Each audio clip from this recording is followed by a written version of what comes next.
and running. Welcome into our Wednesday edition of Talkin Ball on 97.7 ESPN The Zone. Scott Dyson, Drew DeArmond with you until 9 a.m. And we start today, yesterday, around the college football world, at least here in the state of Alabama, and it did reverberate all across the country. We lost one of the premier sports writers in all of college football, long time, and I mean long time. Alabama beat writer Cecil Hurt passed away yesterday. It really kind of captivated the whole entire college football world. Yesterday, Nick Saban did extend his thoughts to the passing of Cecil Hurt. A little bit right now health-wise, and I just want him and his family to know our thoughts and prayers are with him. He's represented the journalistic profession in about as a professional way as anybody that I know, and we certainly are hoping that he has a speedy recovery. That was from Nick Saban on November 10th, and ultimately Cecil Hurt passed away yesterday. It was a sad day for a lot of people that follow Alabama football, for a lot of people that work in the media that have dealt with Cecil. Cecil has been on this show several times, and it was one of those news that you would say if you followed his health conditions, it probably would not surprise you, but it's never easy when you hear the news. It is not. Yesterday was probably one of the toughest days of my career in this business. I called him a legend on social media, but really that doesn't do him justice. What Cecil Hurt was he was an institution. He's part of a bygone era. There won't be another one like him ever. He's one of the, if not the greatest writer in the history of the state when it comes to sports writing. But Cecil was more than that. He was a voracious reader. He had varied interests. He could have covered any form of media and done an outstanding job with it.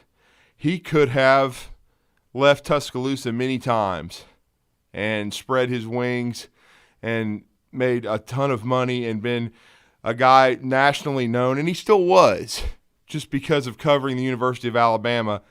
But he had, big-time family ties to the university. His father played there. He went to the University of Alabama. He grew up here in Huntsville. He was a Butler High graduate.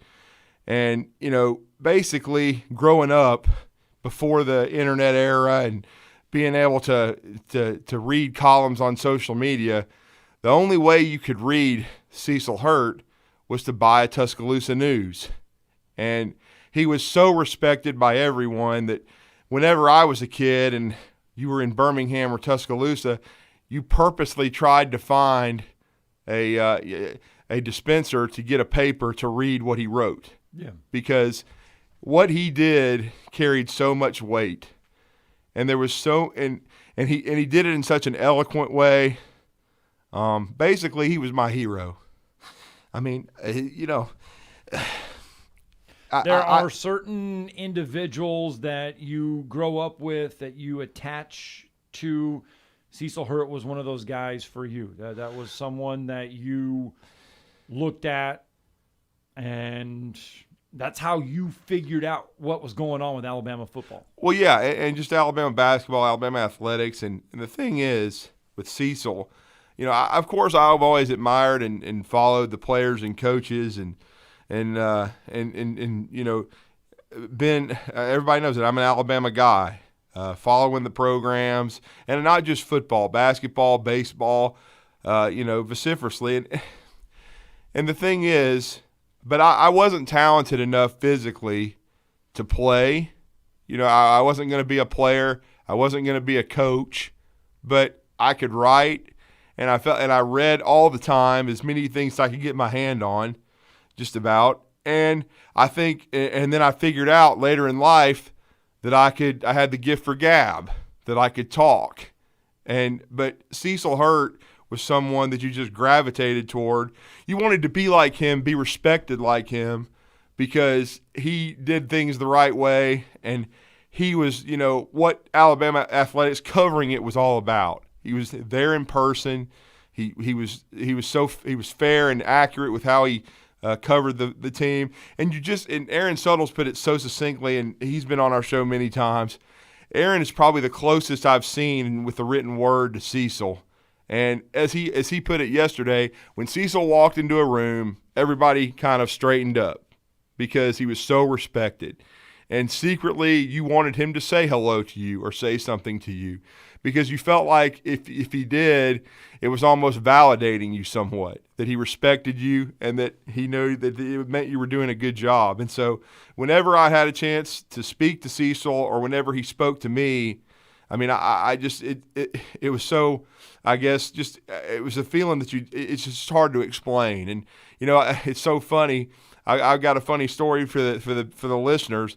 Last year, Scott, if you remember, it was almost not quite a year ago, but close, when Scott Cochran, left to go to the University of Georgia, and before the 2020 season, it was we were having the Final 48 in Birmingham. It was just, and everybody was that news broke kind of in the afternoon, and it started out as what they would call an internet rumor, just on social media.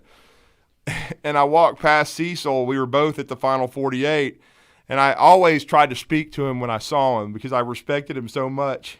And I said, "Hey Cecil, I'm hearing some things about Scott Cochran." And he looked up at me and he goes, "Well, I hear a lot of things." And then he got up. And then I'm sitting down and we're watching a game, and then all of a sudden I have Cecil on Twitter alert, and it flashed across my phone, and it said Scott Cochran is leaving for the University of Georgia. He tweeted some things. Then he walks past me, and then he kind of leans in and he goes, "Had to make one more phone call," and then he just keeps walking. And so it's just it's classic Cecil, because there was nobody more connected than him. He could confirm things, and then if he spoke to you or if he messaged you, he was very cryptic, but you had to kind of figure things out. He was trying to tell you something without telling you directly, and so you had to just kind of decipher what he meant.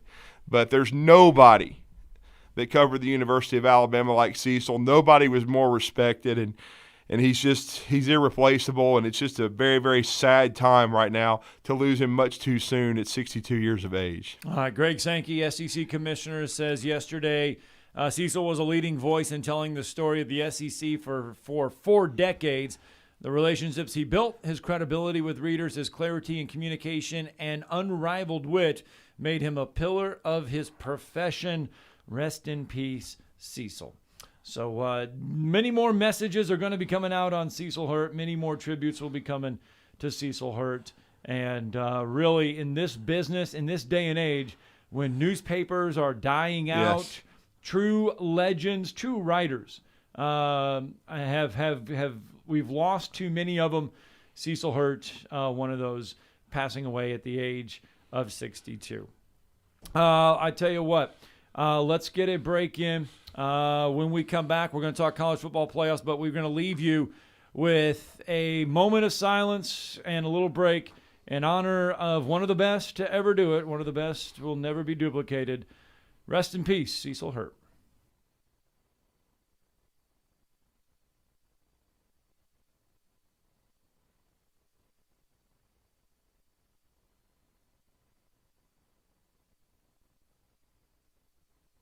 We seem to be rolling along in good shape this morning. Traffic at a heavy level, but we don't have anything on the board accident-wise. No stalls or traffic signal headaches. You be careful on your trip in. Hopefully we can keep it that way. Officers, construction workers, and first responders put their lives on the line every time they step on the roadway. Why not make it safer for them? Move over. It's the law. Captain Nick in the Jordan Lane Popeyes Skywatch Traffic Center. We know it's lonely at the top, but we don't mind. National championship number 18, 13-0, absolute perfection. Roll Tide.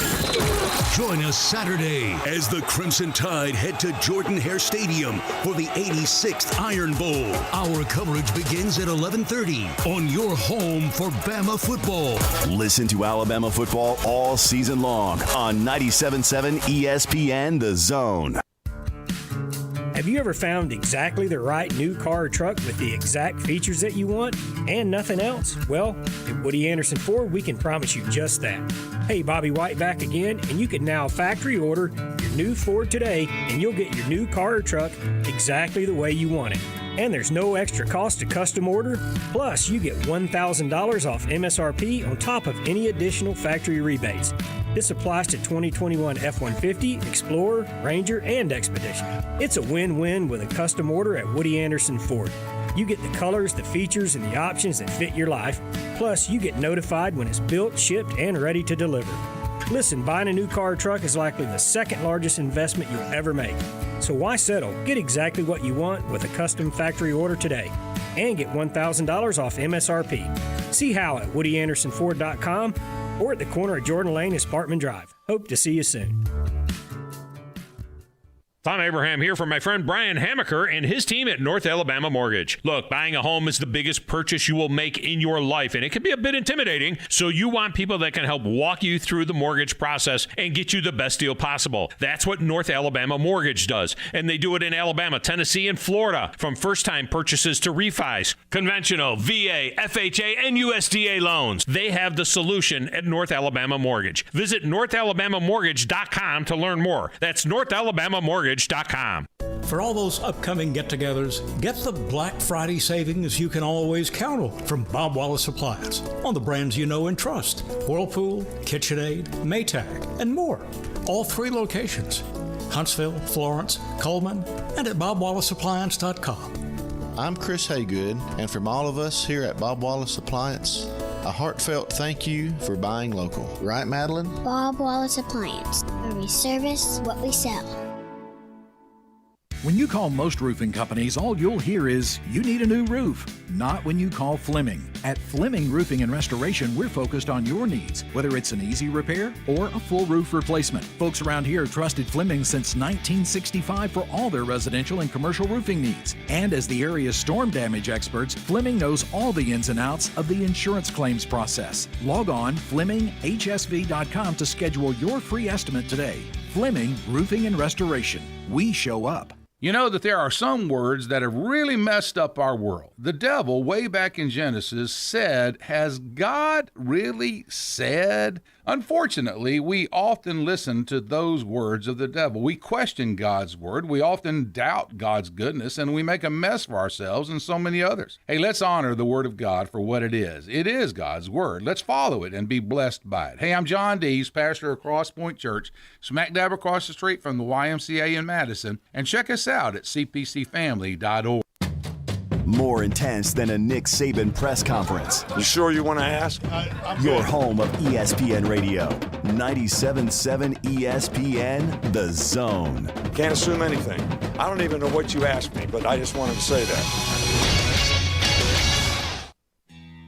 This is Eli Gold, voice of the Alabama Crimson Tide. Now more of Talkin Ball with Scott Theisen and Drew DeArmond on your home for Crimson Tide Sports 97.7 ESPN The Zone. Roll Tide.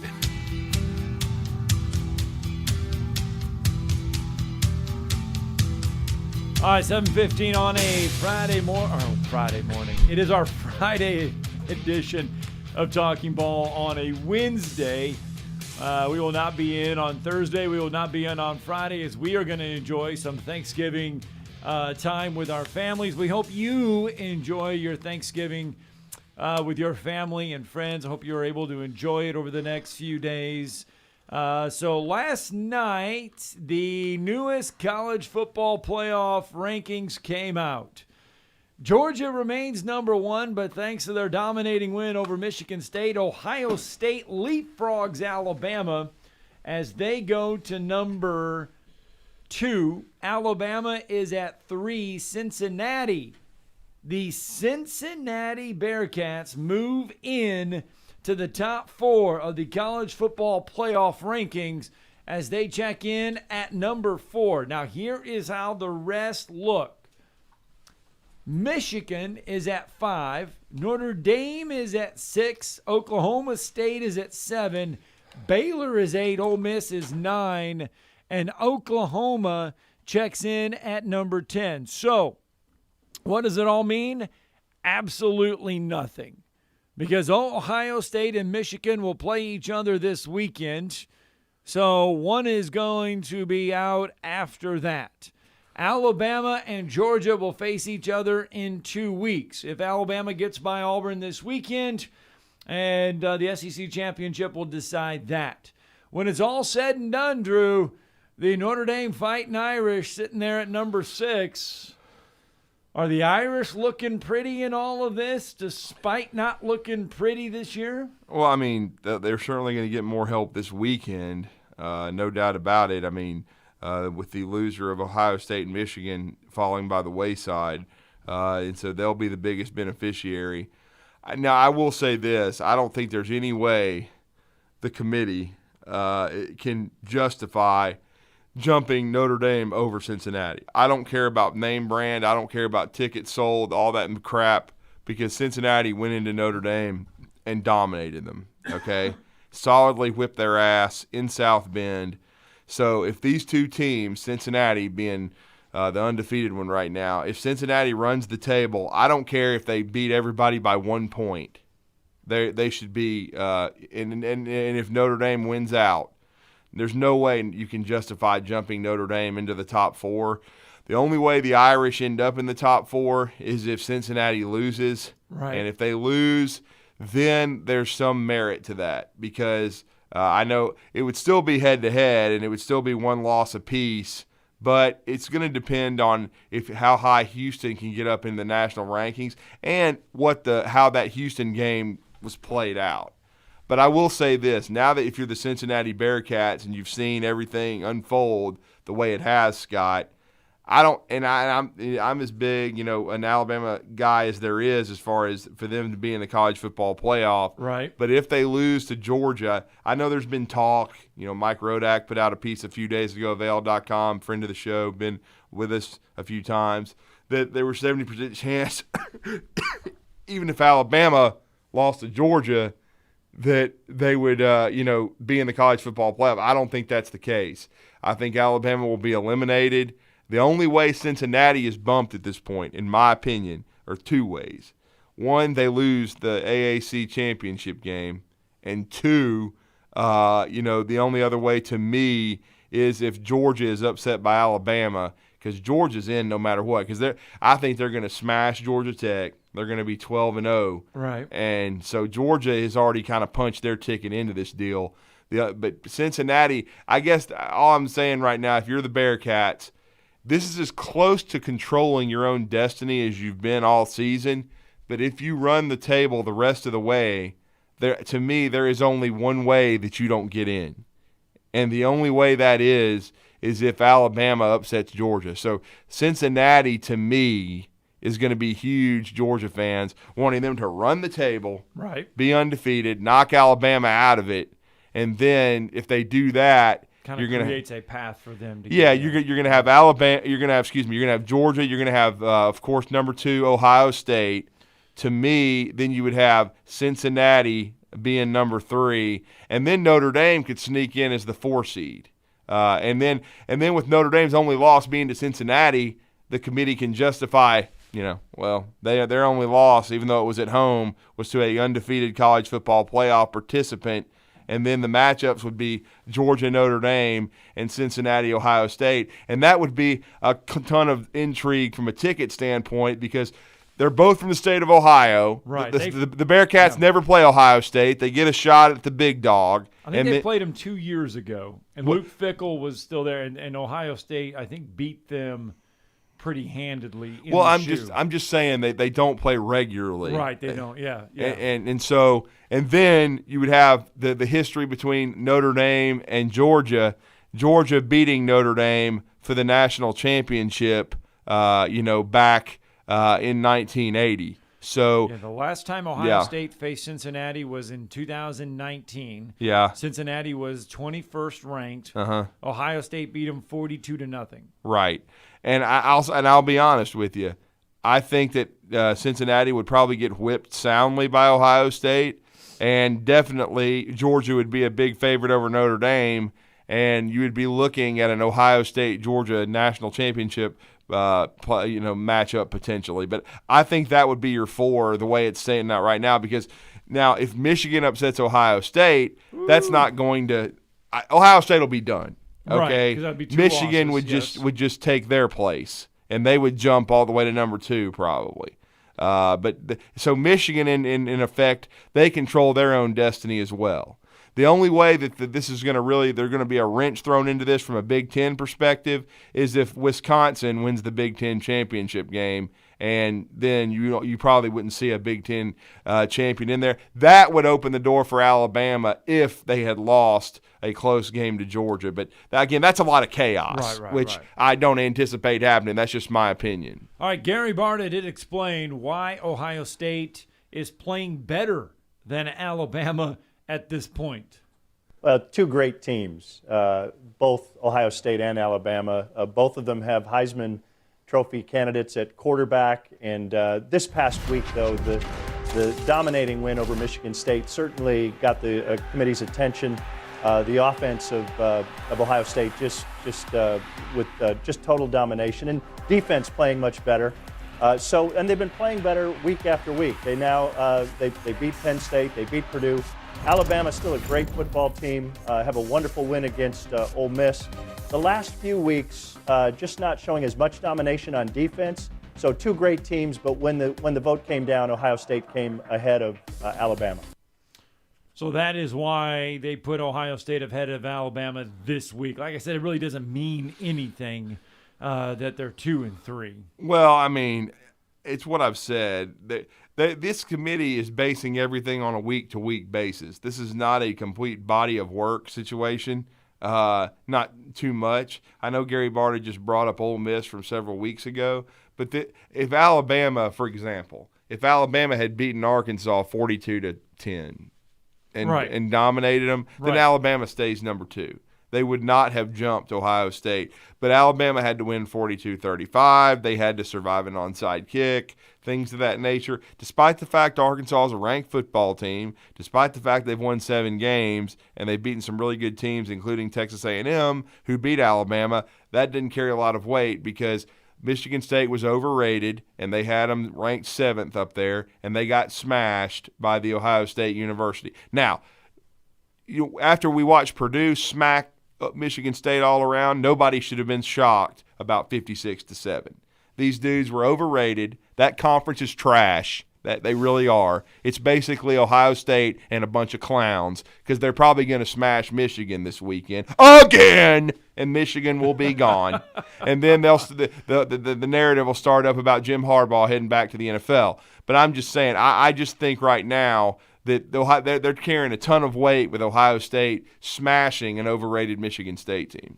All right, coming up here in just a second, we're going to hear from Madison Academy head coach Bob Godsey. He's going to join us here in just a second as we talk some high school football. Still talking some college football. The new college football playoff rankings are out, and we have not spent any really time on this matchup for tomorrow. But you get the Egg Bowl tomorrow, and it's kind of come in there. Ole Miss, Mississippi State tomorrow. 2 teams, back in the day, the coaches didn't like each other. Now Lane Kiffin and Mike Leach have a lot of respect for each other. They really get along. They're friends and everything. But we do have Thursday night SEC football. We do. It's going to be a heck of a matchup. It's going to be a top 21. No doubt about it. With 2 teams, Mississippi State 7-4 right now, but playing much better than they did early in the season.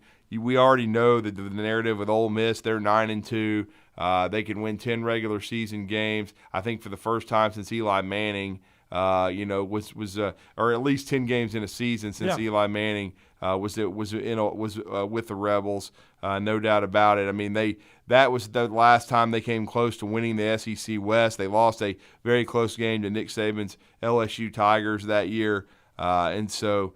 I think it's definitely there's a lot at stake on each side. And is this going to be the last game for Lane Kiffin regular season wise at Ole Miss? I mean, I got a phone call yesterday. The Ole Miss people really a couple days ago are just apoplectic because they think he's going to leave. The Florida job is open. His name's been mentioned prominently with that. They don't have a head coach yet, and then we also know. That Miami's job is probably getting ready to open. They have not made the move with Manny Diaz yet. We anticipate Manny Diaz. Those two jobs are the ones where you're looking at Lane Kiffin. I don't think Lane's going to LSU. I think everybody understands that. So it's going to be really fascinating to see if Lane decides to stay in Oxford.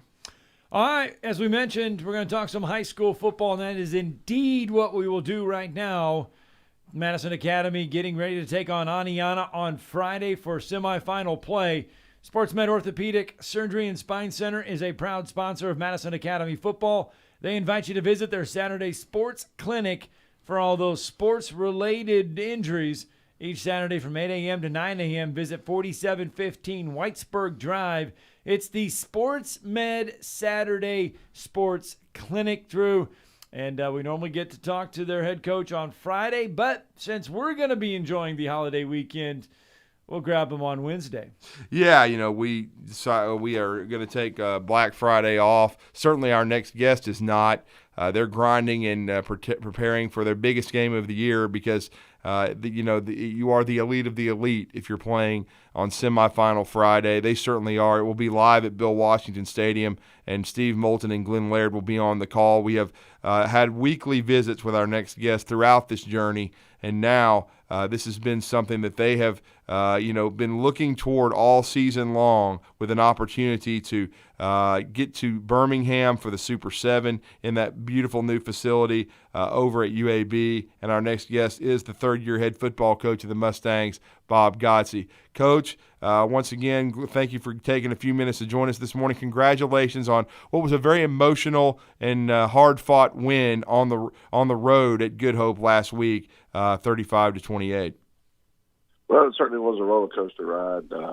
Jumping out to a big lead and then, kind of, hanging on there at the end or whatever. But I thought our guys once again just answered to the call or whatever was asked of them. It really felt like we were in control of the game most of the night.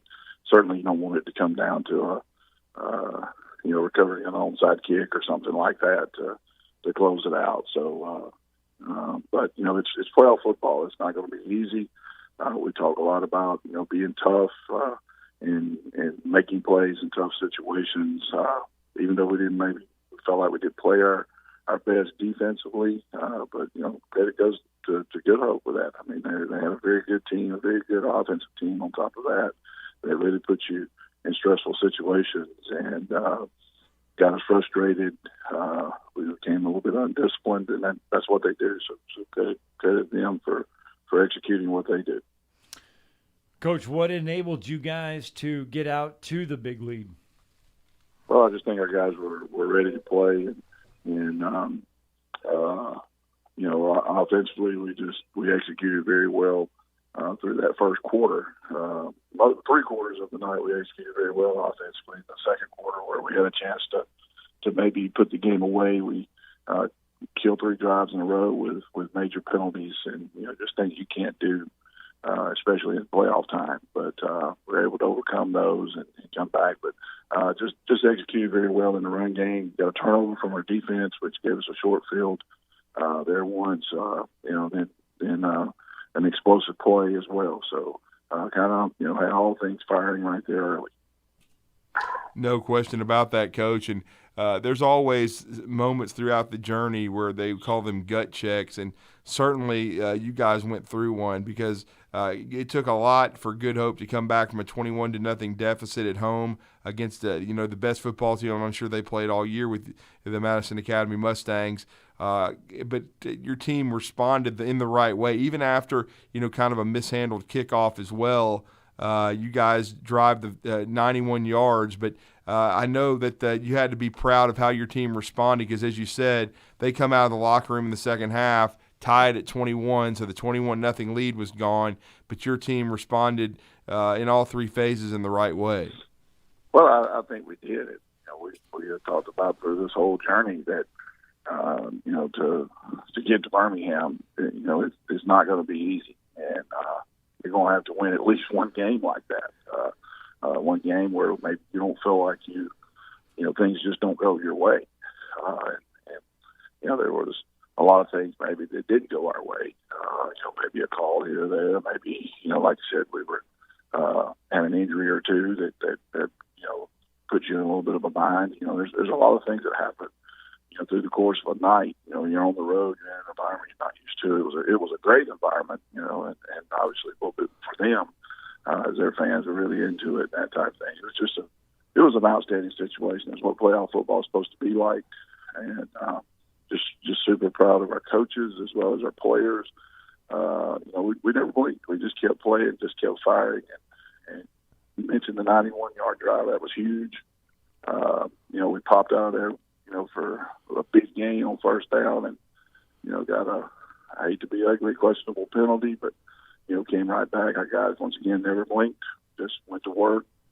Used up went 12 plays, I think it was, and scored and kind of regained the control of the game, and just really proud of how our guys handled those situations. Well, Coach, you mentioned you have a game here or there that you're going to have to overcome. This Friday's game's not going to be easy as well. Aniana is a quality, and I say quality, and I mean that in a big way, a quality football team. Well, it's not their first rodeo. That's what I've been telling these guys.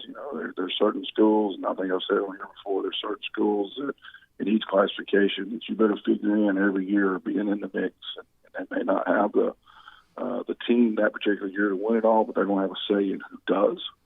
And Aniana is one of those teams. They're going to figure in the 4A picture every year. And this is not their first semifinal. It's not, they went to the finals there 3 years in a row, and they are an outstanding team. I think we kind of mirror one another in terms of how we go about things and how we play, but they're a very long, athletic team, that's very well coached, very well disciplined. They do what they do. And you're going to have to be better than them to beat them. And and it's the semifinals, it's the Final Four. There's no easy ones left. So it's you play well and hope that's enough, or you sack them up and start working on next year. Yeah, this is the fourth year for Phil Phillips, no doubt, and certainly they were a team that was affected by COVID last year, sometimes in a negative way. They didn't have the kind of season they wanted, but they've certainly bounced back. And as you talked about, Don Jacobs did a great job, won a state championship with this program, made the finals multiple years in a row. So they're used to winning, Coach. And they beat a very good Brooks team who, of course, that's one of your former stops. This was a special year for Brooks. They were a school record 12-0, and this was a 21-21 game, and then Aniana ran away with it. 56-28. So this is a team that's very potent offensively. They are. They have two really good running backs. They're very good up front. They use the pin and pull scheme, and they do it every way you could possibly do it. So they're similar in ways to Priceville. They're similar in ways to Good Hope, and they might be better defensively maybe than they are offensively. So. It's what semifinal football should be about. They're very good at kicking game as well. They ran a kickoff back against Brooks.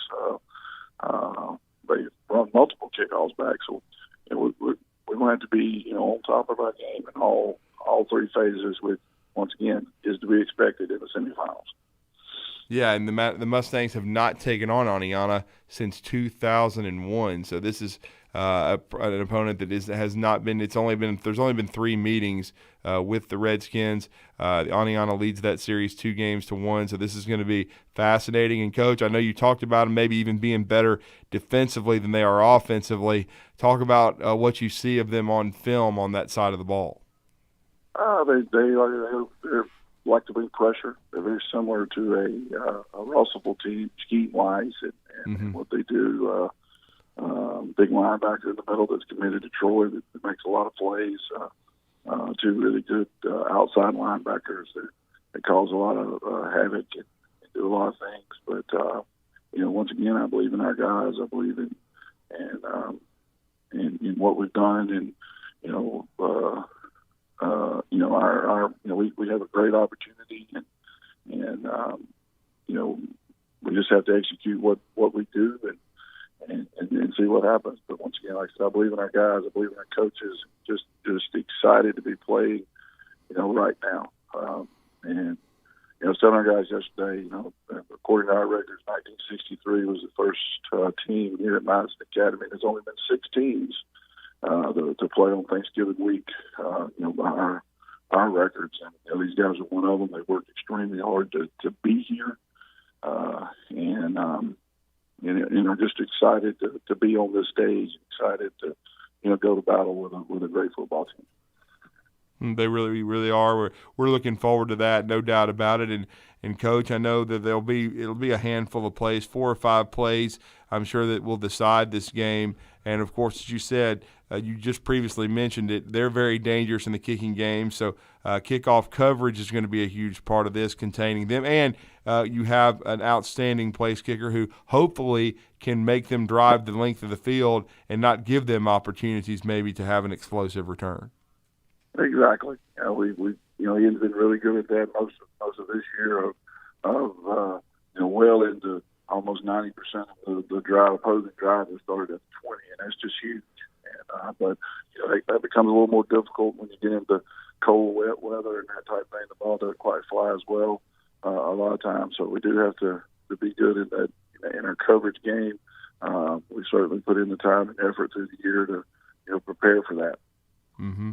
And Coach, but you got to flip that over. If they kick off to us, the same thing. We've been pretty good in the kickoff in return game as well, or either whether they kick it to us or whether they, a lot of teams have chosen to squib and onside, and we're getting the ball at the 40 and 50 a lot, because of that. So, they got to kick it to us at some point as well. Mm-hmm.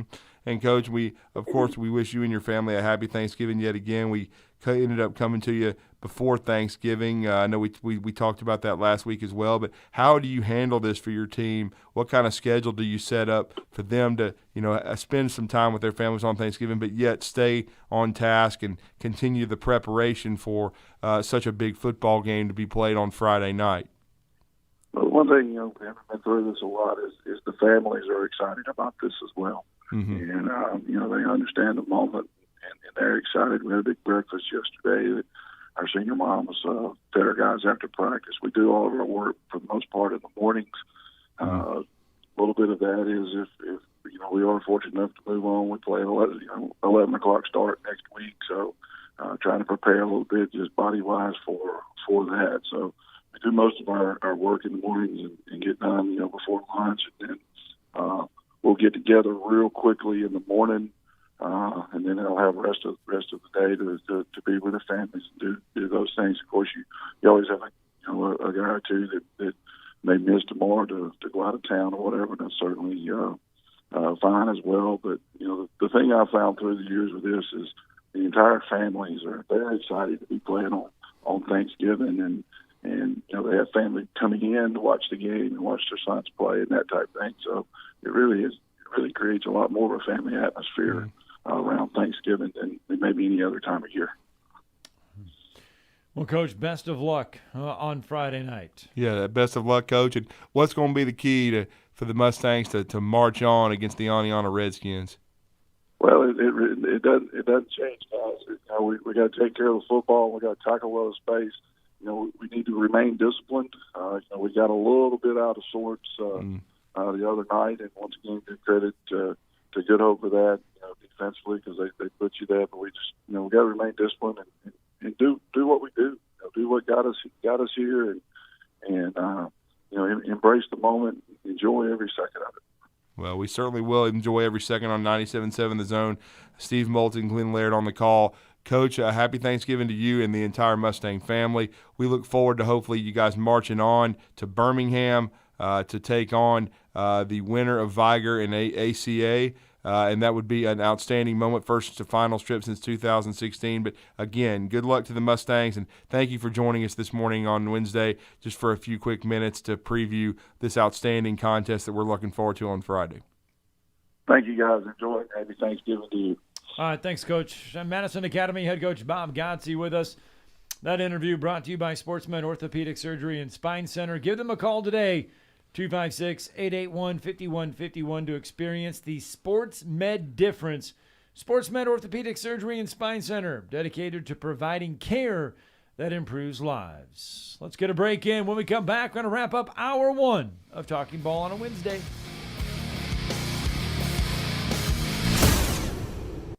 You're listening to Talkin' Ball on 97.7 ESPN, The Zone. Got a wreck at Carl T and 4 Mile Post. That one reported with an injury involved. Everything else has actually looked pretty good this morning. Traffic's been moving along nicely. You be careful on your ride in. Hopefully we can keep it pretty easy for the morning. Reunion coming up. You could lose up to 4 sizes in 4 weeks with 2030 Fast Track. 2030huntsville.com for info. Captain Nick in the North Parkway, Popeyes Skywatch Traffic Center. Mercury Motors is your car and van rental headquarters. You can rent the vehicle you need today. Family in town, sporting event, church function, no matter what your need, Mercury Motors has you covered with a wide selection of cars and vans available for rent. They have 12-passenger Mercedes Sprinter vans, 12-passenger Ford Transit vans, 15-passenger Ford Transit vans, and 15-passenger Chevrolet Express vans. They have 2 locations, Highway 72 in Athens or Max Luther Drive in Huntsville. At Bad Daddy's Burger Bar, people call the award-winning burgers totally insane, which is a compliment because Bad Daddy's Burgers are just that, chef-inspired expressions of pure burger amazingness built with premium Angus beef. They're bold and they're bad. Pair one with one of their signature cocktails or assortment of local craft brews. Bad Daddy's Burger Bar, 2317 Memorial Parkway. Check out our menu and even order online at BadDaddy'sBurgerBar.com. Chad, cue the cheesy Italian music. So you're in charge of the dinner spot, and the family is a hard group to please. Dad wants award-winning 21-day-age certified Angus beef. Mom craves authentic Italian food like great-grandma. Sissy pretty much won't eat anything but fresh seafood. And old life of the party, Uncle Walter, likes to enjoy a cigar after dinner with some live local entertainment and some killer cocktails. So you think you're in a pickle? Well, you're not. Relax. I'm Tom Chapman, chef at Nick's Ristorante at 10300 Bailey Cove Road, just south of Weatherly. We have all that and more. Our friendly and helpful staff is eager to help you Tuesday through Saturday, starting at 5. So, corral that crazy crew of yours and give us a call at 256-489-8280 or tell them to check us out at nicksristorante.com. I promise you, the gang will all think you're a culinary cruise director of awesomeness if you take them all to Nick's. See you soon. Ciao. Okay, Chad, kill that music. Nick's is for patrons 19 or older. Eating the last slice of pumpkin pie. Power move. Buying your own gifts. Power move. Switching to super fast internet from WOW with speeds up to 1 gig. Power move. Get Internet 100 for just $19.99 a month and your first month free. Plus, learn how to get up to $300 on us. Sign up at wowway.com today. Limited to new customers with autopay and paperless billing. Offer subject to change. Restrictions and terms apply. I'm attorney Gary Lackey. You know, you'll hear people say we're like a family, but here at the Lackey Law Firm, that's really true, not just a saying. I'm Justin Lackey. With my father and my sister, we have a special connection to each other. I'm Jennifer Lackey. At the Lackey Law Firm, when we take on your case, you become part of our family. You really do. And we'll always do whatever it takes to get everything you deserve. If you're injured, you worry about getting well, not about paperwork or insurance companies or figuring out how to get to your lawyer's office. I'll come to you. We worry about your case so you don't have to. When you've been injured, we know that your case is probably the biggest thing going on in your life. More important than almost anything else. And it's important to us, too, for one simple reason. Family takes care of each other, and at the Lackey Law Firm, we'll take care of you. The Lackey Law Firm. The Lackey Law Family. 1-800-4RIGHTS. No representation is made that the quality of the legal services to be performed is greater than the quality of legal services performed by other lawyers. If you're ready to lower your utility bills, it's time to call Eagle Insulation. Eagle can handle it all. Attic re-insulation, insulation removal, wall insulation, and new construction insulation, commercial and residential. Our primary goal is to save you money, and lots of it. Typical clients realize their return on investment within 3 to 6 months. That means the re-insulation actually pays for itself and then some. See if we can help you. Contact Eagle Insulation today, 256-755-1556, or log on insulatewitheagle.com. At Mr. Sparky, we're America's on-time electrician. Flickering lights and hot switches can be annoying, but they can also signal a major problem, or worse, an electrical emergency. So play it safe and leave it to the experts at Mr. Sparky. Trust our team of professional, clean, and friendly electricians. We'll get it done right and get it done safely. You don't have to put up with any malarkey. Call 888-8-SPARKY. Independently owned and operated, licensed in the respective state or county. Hey, this is Justin with the Furniture Factory Bar and Grill. We'd like to invite you to North Alabama's premier patio bar and grill, where at the factory, we have something going on each and every night. Monday night, steak night. Tuesday night, karaoke. Wednesday night, the Jeep community comes out for Jeep Jam. Thursday, it's bike night, the biggest in the valley. Friday and Saturday, live concerts on our 4,000-square-foot patio, along with drink specials and a beautiful staff. What are you waiting on? We will see you at the Furniture Factory Bar and Grill. This segment of Talkin Ball is brought to you by University Kia, the #1 volume Kia dealer in the state of Alabama. Located online at universitykia.com. All right, 7:47 on a Wednesday morning. Welcome back to Talkin Ball, 97.7 ESPN The Zone. At 7:47 on this morning, and as you wake up, James Franklin waking up, and he is thankful, really thankful. Yeah, that he hired Jimmy Sexton as his agent. Yeah, he has got a new contract extension that he will remain as Penn State head football coach through the 2031 season. Under the new contract, Franklin will make $7.5 million through base salary, supplemental pay, and annual retention bonuses. He'll have built-in bonuses, $350,000 for winning the Big Ten championship, Won't have to worry about that. For making the college football playoffs, or that, and $800,000 for winning a national championship. Long as Ohio State's suiting up, won't have to worry about that either. So. Is James Franklin and Jimbo Fisher pretty much the same? Because Texas A&M, as long as Nick Saban right now is doing, and yes, Texas A&M beat Alabama, but James Franklin has beaten Ohio State too. Yes, he has. Just not when it really matters ultimately. So is James Franklin and Jimbo Fisher pretty much on the same road right now, that both of them have really big hurdles in their conference? They have Ohio State to get through. Jimbo Fisher has Alabama to get through. Both are recruiting at a high level. Both of them have won 10 games. Both of them have had disappointing seasons. Are they pretty much one and the same? The only thing is Jimbo Fisher actually has a championship, and he has college football playoff berths, multiple ones. And what I mean by that is, even though it's not in the Final Four, Jimbo reached the BCS twice. He won it and then reached it the next year.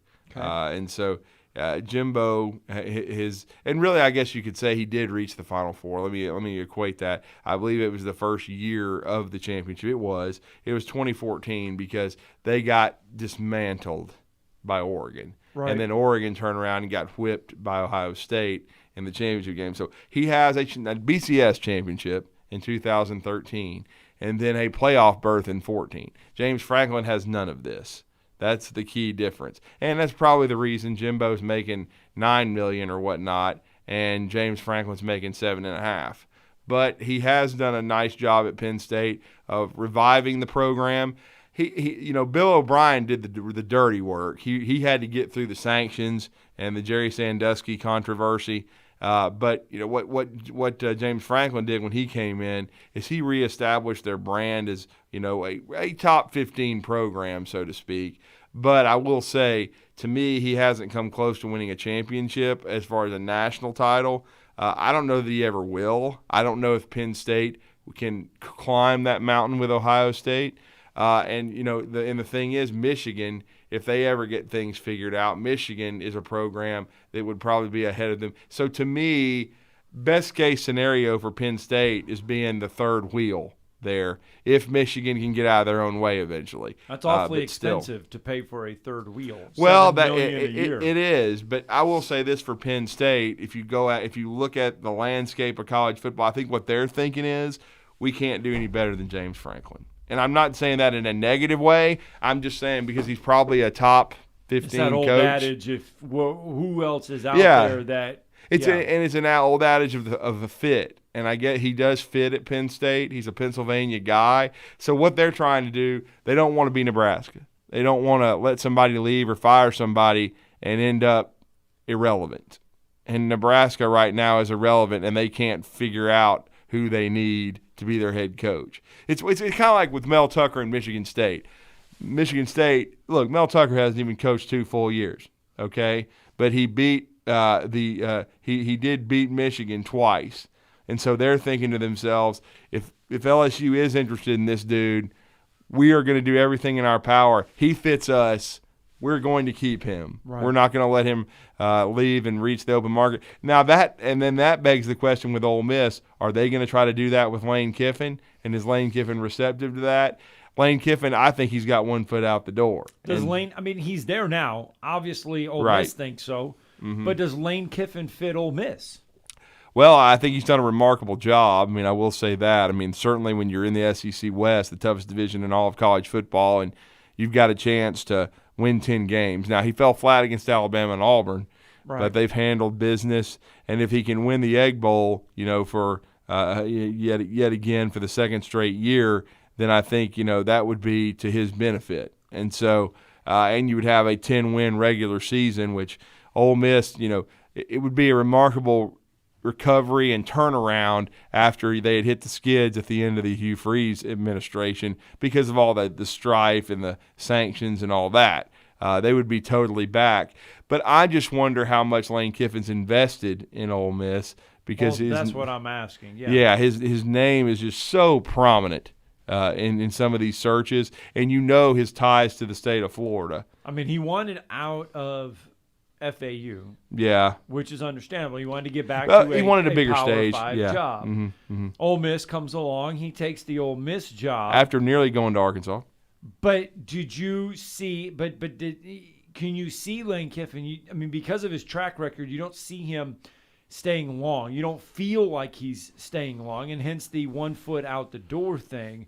So that's why I'm asking: is Ole Miss is not a 10-year job for Lane Kiffin? No, because it has a ceiling. And, to me, just like Dan Mullen got Mississippi State to number 1 in the country, but they fell back and they were basically a 9-3 at best program. Right. I think Ole Miss is the same way. I don't think they're a championship program.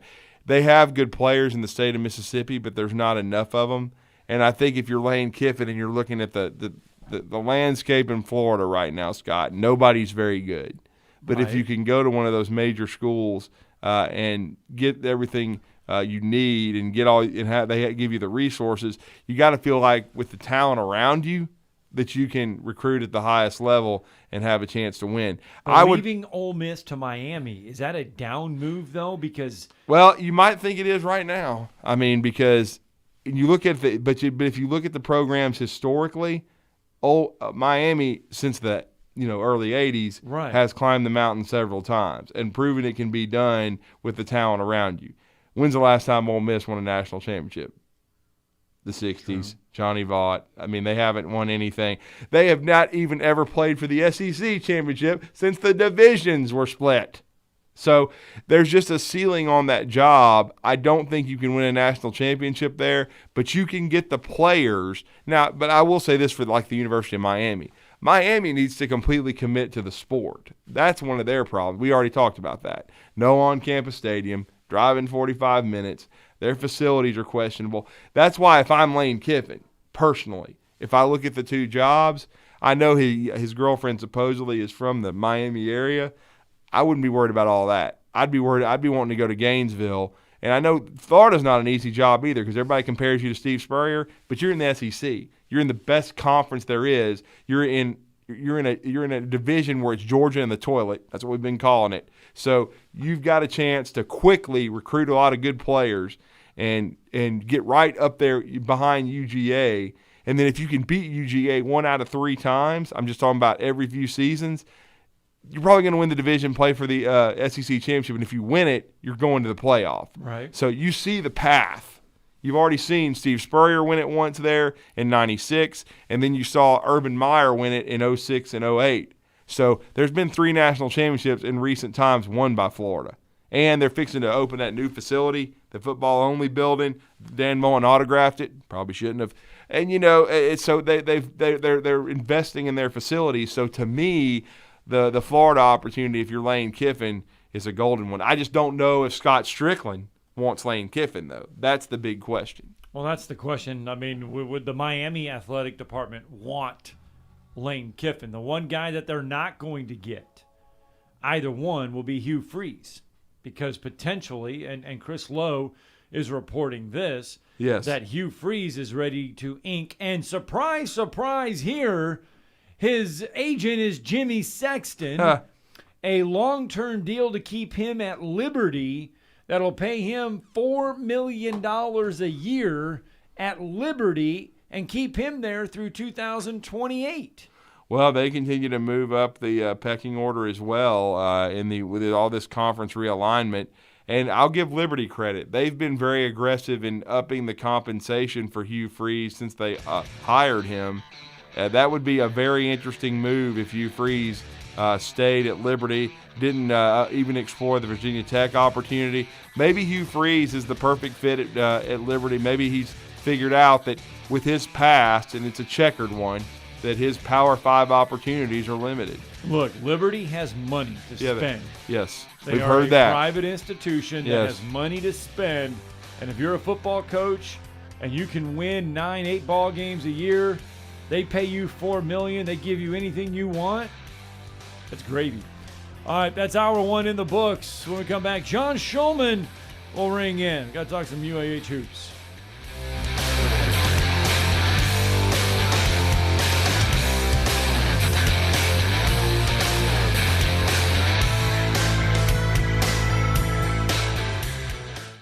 Orange is the color of power, of construction, the color of Kubota and Huntsville Tractor and Equipment. Those who need to get things done trust Kubota's mini excavators, compact track loaders, and the best keeps getting better with the all-new mini compact loader from one of the top dealers in the country. More than 50 years of family service, every part in the book, and folks who know what to do with them. You'll be seeing orange with Huntsville Tractor and Equipment. Come on, let's go to work. In 2 years, you can have a career that makes sense for you. Skill up and earn a living working with your hands, or work on the front line of computer information systems and cybersecurity. Get a degree that lets your healing heart take care of people. Help design and manufacture the most advanced cars, machinery, or even aerospace components. In just 2 years, great careers are within your reach at Drake State Community and Technical College. Visit drakestate.edu to apply. WZZN, Union Grove, Huntsville, Alabama. 97.7 ESPN, The Zone. From the Fox 54 Weather Center, I'm Chief Meteorologist Jordan Dressman. A partly sunny sky this afternoon. Temperatures are going to be a little warmer today compared to what we've seen over the last couple of days. Highs hanging out in the mid and upper 50s. Some of us could actually touch the lower 60s. I expect an increase in cloud cover as we head into the later part of the evening through the overnight. Therefore, temperatures really aren't going to fall off that much. Thanksgiving morning, we're starting the day in the upper 30s and lower 40s. I'm Chief Meteorologist Jordan Dressman on your home for ESPN Radio, 97.7 ESPN The Zone. Good morning from the traffic center. They've cleared that wreck at Carl T and 4 Mile Post off the board. That one had injuries. That's been our only working accident this morning. It's been a really smooth morning. Huntsville Utilities is doing repair work at 72 and Jordan Road. They're going to have power off in that area for a while. Everything should be back on by noon. Dr. Sandman has the easy-to-use, easy-to-clean Somnodent oral device. Insurance approved for snoring or sleep apnea. 350-CARE or RandallSandland.com. Captain Nick in the North Parkway Popeye Skywatch Traffic Center. Log on today, 977ESPN.com.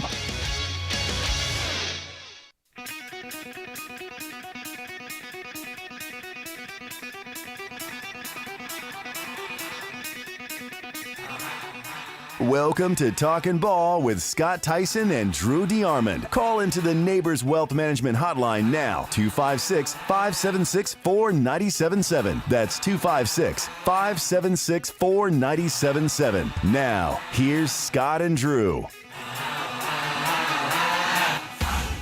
Welcome back to Talkin Ball on 97.7 ESPN The Zone. And we are now going to talk some UAH basketball as we get to their head coach, John Shulman. This interview, of course, brought to you by Sportsmed Orthopedic Surgery and Spine Center, a proud sponsor of UAH Charger basketball. In fact, Sportsmed Orthopedic Surgery and Spine Center, the official training providers for the UAH Chargers. They invite you to visit their Saturday sports clinic for all those sports-related injuries. Each Saturday from 8 a.m. to 9 a.m., visit 4715 Whitesburg Drive. It's the Sportsmed Saturday Sports Clinic. And the UAH Chargers have been very, very busy, in case you haven't noticed. They got a win Saturday against Columbus State. They got a win Sunday against Fisk. They got a win Monday against Southeastern Baptist. And they're playing again tonight. So that comes out to 4 games in 6 days. 3 straight games in a row. And the only thing is that Charger fans are complaining about is they didn't get free chicken biscuits 2 nights in a row. No, they didn't. Certainly saw them score 100 on Fisk out of Nashville, led by Kenny Anderson. That was a great offensive performance, 105-68. Then following it up with a near free biscuit experience, I guess is the best way to call that, 91-45 over Southeastern Baptist. But they got 3 wins. I know they're working on especially their half-court traps defensively, try to tinker with things and get rolling before conference play starts up in just several days. But our next guest is John Shulman. He's with us but the day before Thanksgiving. His team is going to play tonight in just under 11 hours against Oakwood, once again at Kelly Court at Spraggins Hall. Coach, congratulations on the 3 wins and now a 5-game winning streak for your group. Really appreciate you joining us this morning. Well, I appreciate you having me. We're excited to be where we are. We did not know or think that we would be where we are right now, but we hoped. And I love where we are. We have a very eager learning spirit to our team, and we've played pretty good basketball so far. But they're dying to watch tape, and they're dying to get better.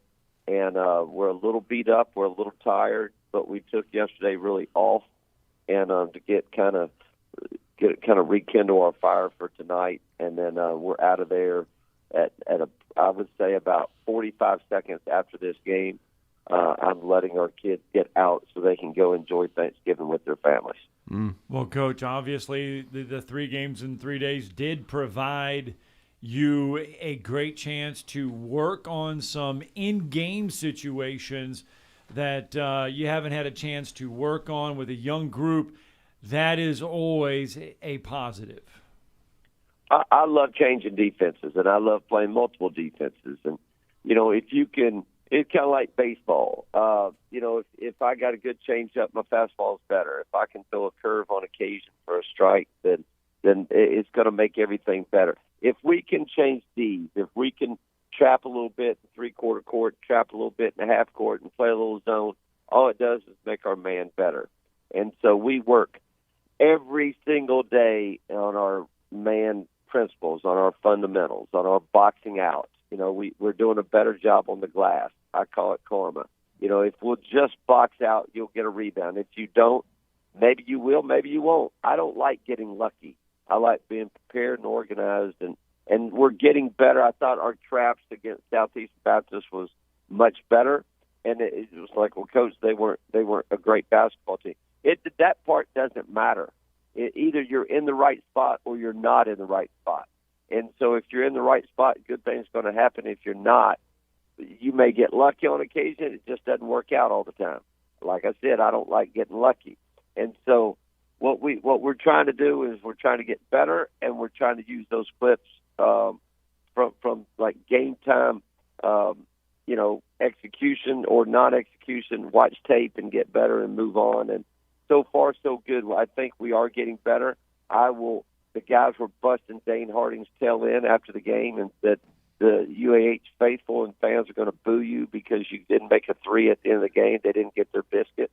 And so there's a lot of pressure on Dane Harding to make some threes so we can make sure that the Charger Nation gets their free Bojangles biscuit. Well, they certainly want one. We certainly got one on Sunday against Fisk, and I thought the thing that struck me was the speed, the athleticism of your group, and Coach, I thought you had a chance to start developing some depth behind your starters. You played everyone on the roster really, and then I was impressed with Daniel Saylor.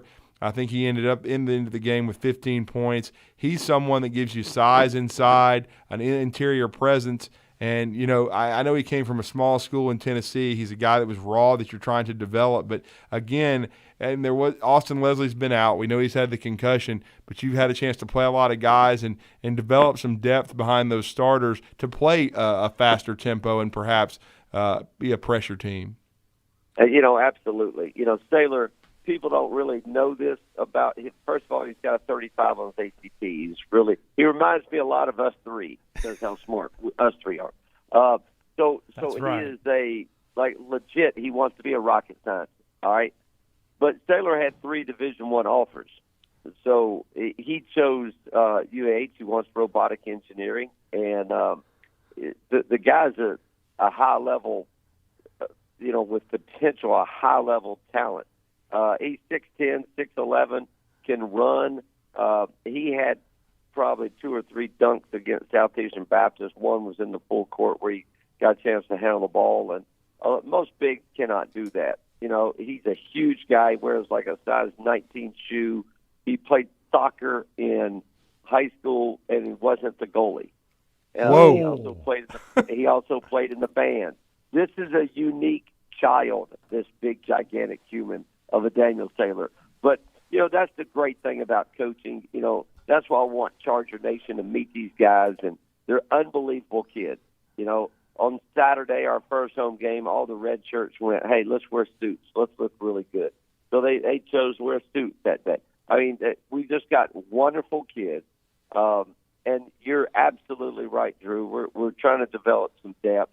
You just never know. You're not going to play 6 guys or 7 guys for the whole season. Somebody's going to step up. Somebody's going to get an ankle tweak. Somebody's going to get in foul trouble. Having Saylor, this was the big thing. Having some games where Saylor could get multiple minutes. Those guys played really the last 15 minutes of the game the other night against Southeastern Baptist. That is, you can't give them a better gift than on-floor game experience, and that's what we've gotten. And tonight's another opportunity. Oakwood actually got beat 12 by West Alabama in our league and got beat 11 by Miles, and Miles is really good, so they will have our fullest attention. Saylor reminds me of someone, I told Drew this the other night, someone right out of the movie Hoosiers. I mean, it's like he's just sculpted right out of the movie. You wait till you see a couple of kids we got coming in next year. I think they were in the movie of Hoosiers, and they live in that area. But no, absolutely. I never remembered, they threw the ball into the big guy one time, and he prayed before that big game and in Hoosiers. Yep. They didn't Jimmy really, that was Luke Burnett. By the way, Luke Burnett, they call him Jimmy Chill. Are you kidding me? Look at that guy. Yes. And so we have a Hoosiers-looking team at times, and hopefully they can make shots like that.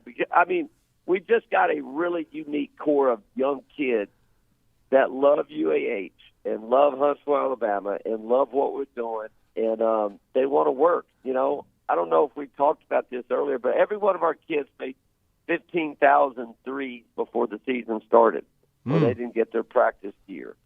Saylor made 15,000 elbow jumpers. He was the only one that we didn't make shoot threes. But, you know, these kids want to work. They were getting up at 4:30 in the morning to get their spot in Spraggins to not get interrupted. These are unique kids, and they want to be good. And those seniors last year left that legacy behind, just like Steve and Majette and David Ivey and that crew left those other guys, left their legacy behind. The goal is just to try to, you know, leave it better than you found it. And those previous groups have done it, and that's why these kids want to have success. So they don't want to be the group to let people down. Dalton Dodd had a fantastic game off the bench on Monday night, kind of getting back to some Dalton Dodd-like things. I you know, just to be honest, I think he's the key to our team. Last spring, by the time the spring ended, I said, very simple, Dalton Dodd's our best player we have in our basketball program. And that's what I think of him. I think Double D's got a chance to be really good. He's skilled. He could rebound the ball for us. He is a nervous kid. I don't know how that interview go. Did it go all right, Scott? Fantastic. He was so nervous at the post-game interview. He was nervous. But, Coach, he knocked it out of the park. Seriously, he was fantastic. He worries. He, you know, he's like most of these other kids. They don't want to let people down. And I said, well, you stop worrying. You're good enough. You know, listen, I've been in this business for 35 years. If I don't know what a good player looks like by now, something's wrong with me. And so I told them the other day, you heard it, Scott, if you're in this locker room, you're a good player, stop worrying. Stop stressing out. Just go play. And I thought he really went and played. But he's had a little bit of a hip injury. He's kind of had an ankle injury. He's got to get through that. And just be honest, I could have sat him out on Monday, and I thought about setting him out so he could rest a little bit, get kind of cleaned up a little bit injury-wise. But then I went, no, I'm not going to do that. He's going to have to fight through some of these little small injuries. They're not bad, but he's going to have to fight through, and he's going to have to prove to himself that he can do this. And I thought he did. He came out with a big old grin on his face, and he felt really good about himself. And that's what coaching's all about, is challenging these kids that they can do it on their own. They don't need us, you know, because here in a couple of years they're not going to have us. They're not going to have somebody looking over them all the time. And that's what athletics does to kids. And athletics, you know, it tries to prepare kids to become grown men. And that's what we're doing. And we're just doing it through the vehicle of basketball. Yeah, and there's no question about it. This team is definitely growing. It's a fun team to watch. Coach, what still concerns you? What do you want to see out of this group as you take on Oakwood tonight, and we know conference play is just right around the corner? Just to sustain just to do it every possession. We're getting better at it. We're getting better. We just talked about, you know, when we left Missouri, we just talked about doing more right things. And if we'll just keep on doing right things, good things will happen. We can't control it sometimes if that ball goes in for us or them. But we just got to continue doing right things. Can we continue boxing out? Can we continue, I would say transition offense off of misses, off of makes, we're making a call, off of misses. We got 5 to 6 seconds to go get something good, or we better be in offense after that. That shot clock comes into play. So there's always something to work on. And, we didn't shoot it great last game, and we're a good shooting basketball team. There's always something to work on. And that's what makes this thing so great. But what we wanted some confidence going into Cleveland, Mississippi, and that will be a week from Thursday. So we've got Oakwood. We need to play. We need to have a great night tonight. Can we have focus tonight? Some of the kids are, their brains are already on the 72 heading out to Chattanooga to go to Atlanta. Can we have enough focus that we can finish tonight and then come back on Saturday? Do we have enough focus to not worry about Alabama-Auburn football game, and let's get better on Saturday, let's get better on Sunday, and Milligan coming in Monday, and then we have really one day to prepare for Delta State, and we're on the road on Wednesday, and now it all begins. And so, but I love where we are. I think what you said is correct, Drew. We have a very likable team. We have a very fun team. These kids, there's no prima donnas. There's no egos. They just play for each other. They play for the name on the front of the jersey. And that's why it's a lot of fun to come every single day to work with them, because they want to get better. And I'm just going to tell you, we just need Charger Nation out there and new fans out there. And if you just come one time, you'll get hooked on it. This Oakwood team comes in. They're athletic. They're very athletic. What a unique place. I got a chance to go visit with Coach Jacobs this summer, and we used actually Oakwood for some of our camps. What a unique place. What a great place. It's kind of hidden, but they're great people, and they're doing great things over there. And he's doing the same thing what we're doing. He's just doing it at Oakwood. He's trying to impact young men and trying to make their lives better and trying to help them grow up. And I just really appreciate their mission. I appreciate Coach Jacobs coming over. They were at North Out last night, so hopefully I don't mind that. Hopefully they're going to be a little tired, and we're not. But I love the guy. He's a great guy, and I love their mission. I'm not going to love them between the hours of 7 and 9, but after that I'll love them again. And I just appreciate, coaches, if you don't respect other coaches and what they're doing, something's wrong with you. And so we'll be ready to roll. They are athletic. They got good size. They got a huge kid inside. And they're good enough to whip our tail. And I promise you, our campuses are about 4 minutes away from each other.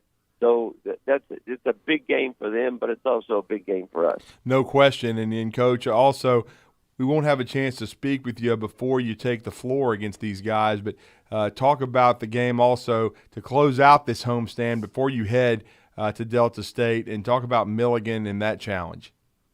Well, here's the deal. Once again, we did not know where we'd be right now. There was in the back of my head, we could be 0-5 going into this stretch after Columbus State. We could be 0-5. We need to regroup. We need to have some confidence going into Delta State. Can we play a couple smaller schools so we can get ready to roll? Because we've played 3 top 20 teams in the country.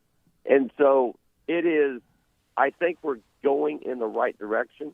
But like I said, on Saturday, coming back on Saturday, I've already got the practice plan done.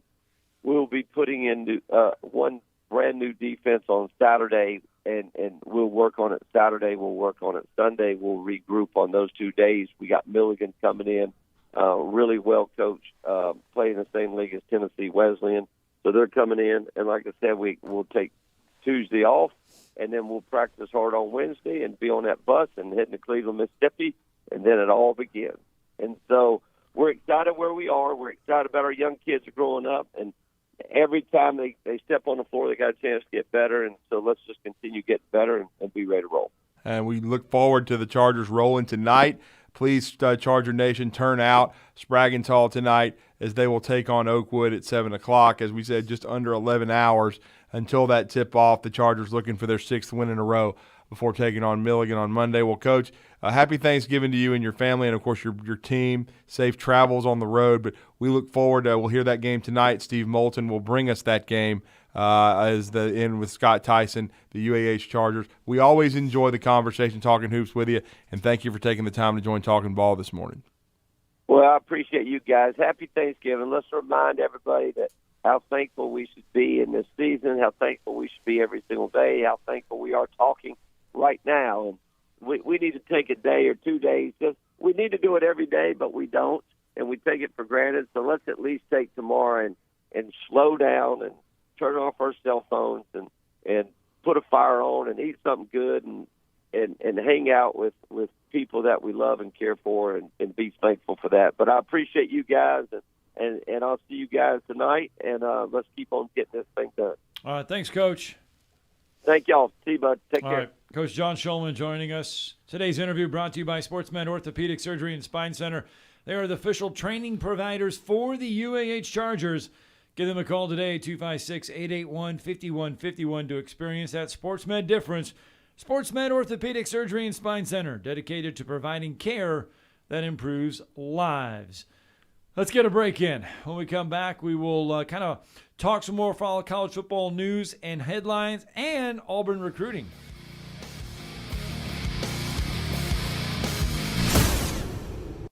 You're listening to Talkin Ball on 97.7 ESPN, The Zone. Good morning from the traffic center. They've cleared that wreck at Carl T and 4 Mile Post off the board. That one had injuries. That's been our only working accident this morning. It's been a really smooth morning. Huntsville Utilities is doing repair work at 72 and Jordan Road. They're going to have power off in that area for a while. Everything should be back on by noon. Dr. Sandman has the easy-to-use, easy-to-clean Somnodent oral device. Insurance approved for snoring or sleep apnea. 350-CARE or RandallSandland.com. Captain Nick in the North Parkway Popeye Skywatch Traffic Center. If you need a car, Mercury Motors is ready to put you in a quality vehicle, and in-house financing is available. If you have a job, Mercury Motors will work with you even if you have a bankruptcy, divorce, or bad credit. Visit MercurySaysYes.com. Every car comes with a warranty, and they report to the credit bureau. With 2 locations, Highway 72 in Athens, call 256-230-0232, or Max Luther Drive in Huntsville. Call 256-713-0575. AVIQ. Who is AVIQ? AVIQ is audiovisual the intelligent way, where we put our IQ to work for your AV needs. With more than 100 years combined experience in audio, video, and automation, our team of experts is dedicated to one thing: helping you discover technological solutions that make your home special. Once you experience a game or a movie on one of our state-of-the-art home theater systems, you may never leave the house again. AVIQ can build the entire system for you or provide the quality components if you're a do-it-yourselfer. But AVIQ is more than just home theater and state-of-the-art sound systems. We offer a variety of control options for home technology. Energy efficiency, heightened security, and improved quality of life are all attainable through the automation of home systems. Intuitive and user-friendly control is our main priority in designing a system that meets your needs. Don't just take our word for it. You need to see it to believe it. Come visit us at our state-of-the-art showroom on University, just east of Jim and Nick's, across from AT&T, or visit AVIQHSV.com. At Bryant Bank, we believe your goals are worth chasing, and every step along the way is worth celebrating. From your hopes for the future to the challenges that keep you up at night, we're here for you. Bryant Bankers put care into action to help you live legendary by stepping up when you need us most and doing what's right, even when no one is watching.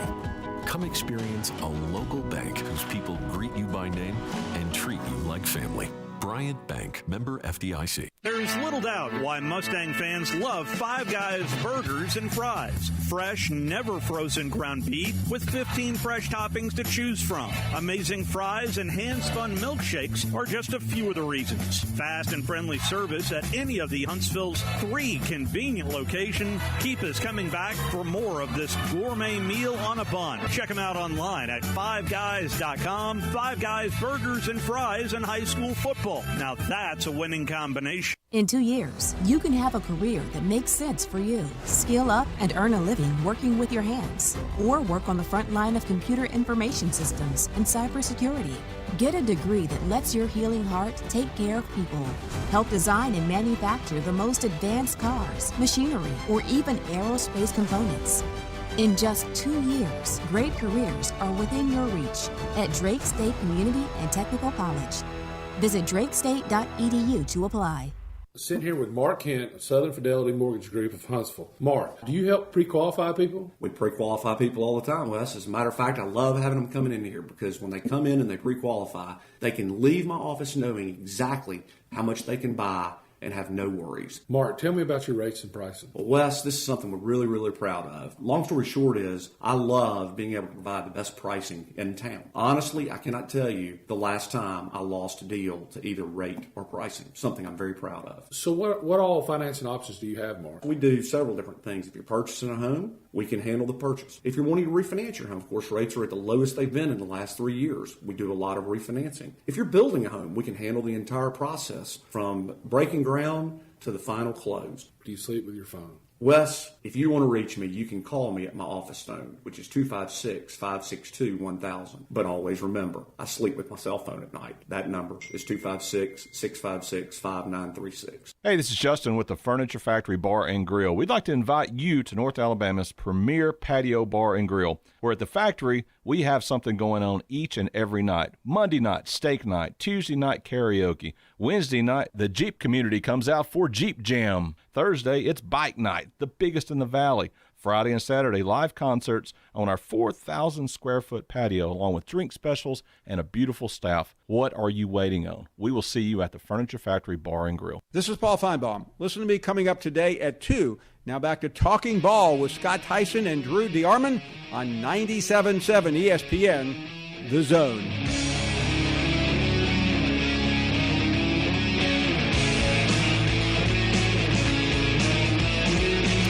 All right, 8:26 on a Wednesday morning. Welcome back.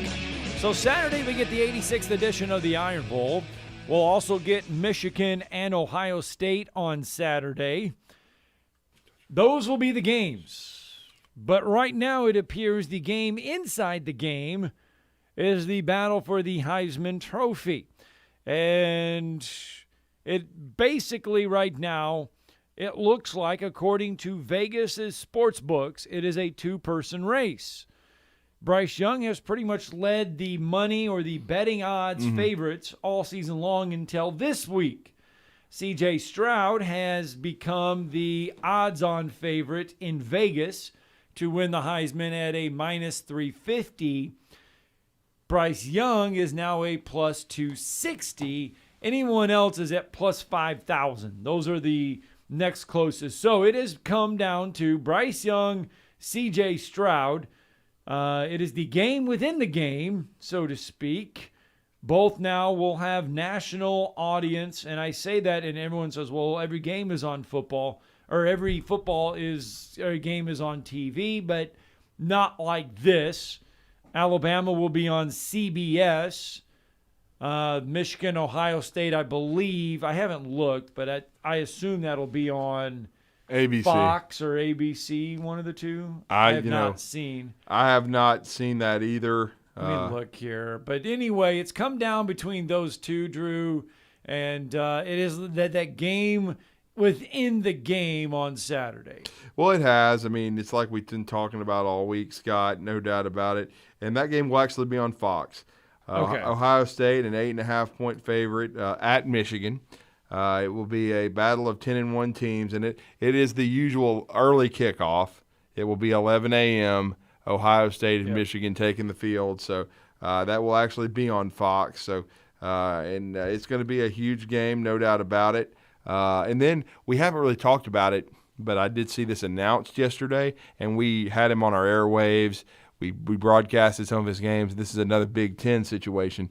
But your squad, Iowa, trying to go for a 10-win regular season, is going to be traveling to Lincoln, Nebraska to end the regular season against the Cornhuskers. And Logan Smothers, the former Athens and Muscle Shoals quarterback, will be behind center for Nebraska. It will not be Adrian Martinez. It will be Logan Smothers who is going to get that start to end the season, because Nebraska is not going to a bowl game. They have had a poor season under Scott Frost. They're 3-8, but a local young man will be starting for the Cornhuskers at home against your Iowa Hawkeyes. Yeah, and I believe it's close as far as the point spreads go. Yeah, Iowa is only a 1.5-point favorite. Yeah. In this game, despite Nebraska being 3-8 and a backup. And let me correct myself here. As far as let me specify, this game will be played on Friday. This is a Black Friday game. This game will be played. It will be on the Big Ten Network, Scott, and it will be an afternoon 12:30 Friday kickoff. Nebraska taking the field against Iowa. So Logan Smothers. Yes. Yeah. Muscle Shoals? And Athens. Yes, he played both. Yep. Yeah. Quality. So far this season, he has he's gotten in. He's 7 of 11, 63% of his passes, 119 yards, no touchdowns, no interceptions. So Logan Smothers has a little bit of game experience, but not much. Nope, not much. Getting that start for Nebraska. And then I have to say something about this game. This will be the ABC Big Ten game at 2:30 on Saturday, and it will be the $9.5 million man against the $7.5 million man, and that will be, of course, Mel Tucker against James Franklin. Has he signed that deal? Has Mel Tucker signed I just know it's been agreed to. I don't know if he's officially. That's always the ambiguous gray area. Have they signed it? So Mel Tucker and James Franklin. Who would you take right now? I would take Mel Tucker. I just think he's more sound. I think he's a defensive-minded guy.